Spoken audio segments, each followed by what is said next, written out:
Hello, good morning everyone. Today I am going to discuss the topic Rise of Nationalism in Europe, in which I'll talk about visualizing the nation and nationalism and imperialism. So first of all, now we will see that while it is easy enough to represent a ruler through a portrait or a statue, how does one go about giving a face to a nation?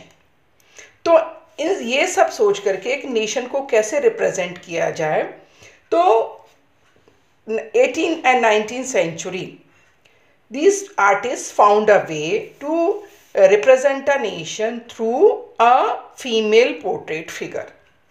और इस female portrait figure को क्या बोला गया? Allegory. क्यों? क्योंकि जो French revolution जब हुआ था तब now the idea of that is liberty and justice were portrait in the way of how the red cap, the broken chain, and justice is generally a blindfolded woman carrying a pair of weighing scale. यही सब सोच करके कि ये artist ने सोचा कि भाई जो हमारा नेशन है उसको हम एक फीमेल फिगर के फॉर्म में हम रिप्रेजेंट करें.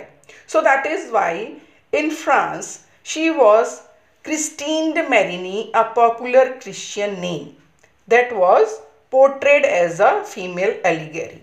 और उसको क्या पहनाई गई? Red cap, the tricolour, the cockade, and this represent the nation that is France.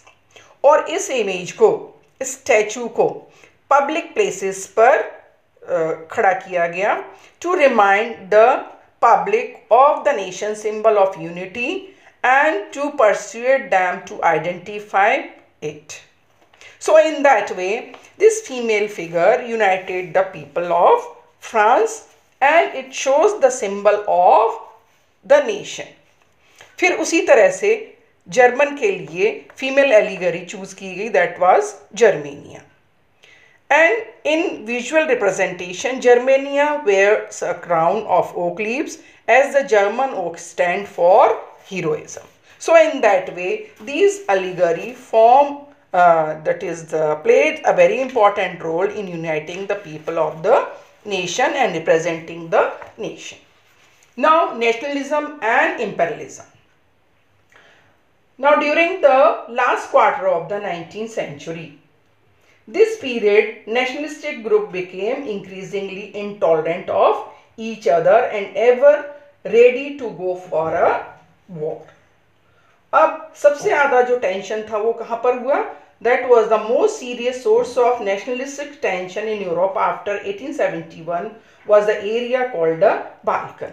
और बाल्कन मॉडर्न डेज क्या है उसमें? Romania, Bulgaria, Albania, Greece, Macedonia, Croatia, Bosnia, Herzegovina, Slovenia, Serbia, Montenegro and अब ये वहाँ के जो रहने वाले लोग थे, these were broadly known as the Slavs. अब a large part of the Balkan was under the control of the Ottoman Empire.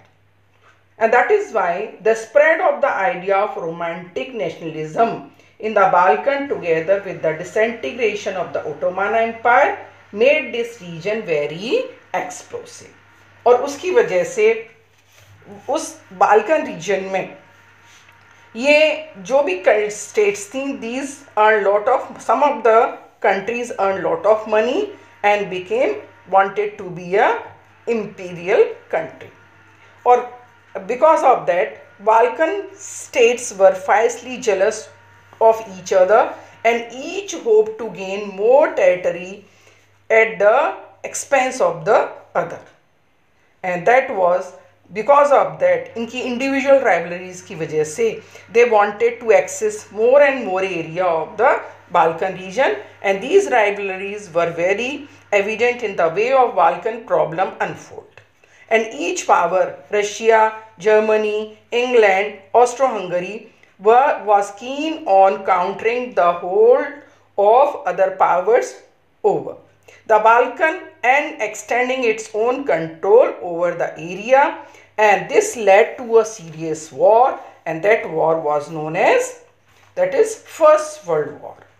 लेकिन उसके बाद जो यूरोपियन पावर्स ने अपना कॉलोनियल कंट्रोल बना रखा था उन कंट्रीज के ऊपर, now the anti imperial movement that developed everywhere was nationalistic in the sense that they all struggled to form independent nation state and were inspired by the sense of collective national unity. So this is all about, that is, nationalism and imperialism. Now if you are new on my channel, please like, subscribe and comment on this channel. Thank you.